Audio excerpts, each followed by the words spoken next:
which is difficult envisioning it since a lot of those existing systems are physical separation. So Yeah, there's a lot more layers of complexity there to handle, because if there's separation is one thing, yeah. that's very different when you're sharing the same space. I think on that, I think we're getting to the near end of our time today, which is because that's probably a whole other conversation, because I'd love to go dig into that a little bit more as well, because some of my background in resilience and disaster recovery and stuff is somewhat intrigued by some of the spaces we could go into that. But since we're at time for today, we always wrap these sessions up with 3 points for our audience.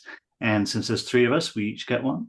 And so, David, if you'd like to go first, what point would you like our audience to take away today? I mean, what I hope they take away is a bit of caution and a large dose of optimism. Participate in the change, and don't be overrun by the change.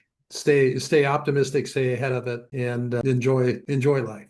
That's a good message, regardless. I was just going to say we should end right there. Yeah, we've got to follow that up. Jeez. Okay, Dave, your turn. Okay, let me see. So I was really the story you told about Walmart and the impact of moving outside of the sort of zone within the tolerance of what the expectations were for the automation really resonated or struck me as something that we wouldn't necessarily think to look to, but brings in the whole idea of fragility into automation, which is not what we think of. We think of automation, as we've been discussing, as this sort of expansion into anything. We can really navigate any number of different problem spaces, but there are actually, I think, very clear boundaries within that within which the automation works really well, and therefore there are other spaces, unprecedented spaces, which are more likely to happen if we think of black swans that we have to kind of take into account. So that one is just churning a whole bunch of questions and a whole bunch of more exploration for me to take away and look into. So thanks for that sort of thought box. So now I gotta have one more point, which has got to be has it got to be better than the everyone have fun?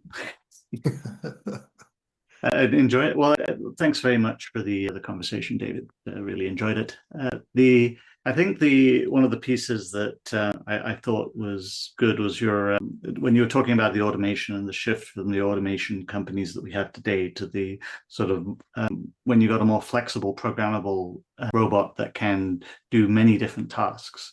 As a consequence of that, it becomes something that can adjust to the tolerances, which gives you the ability to be much more flexible. You don't need these precision and accuracy machines as much if you can have something that can adjust to the circumstances that it's in.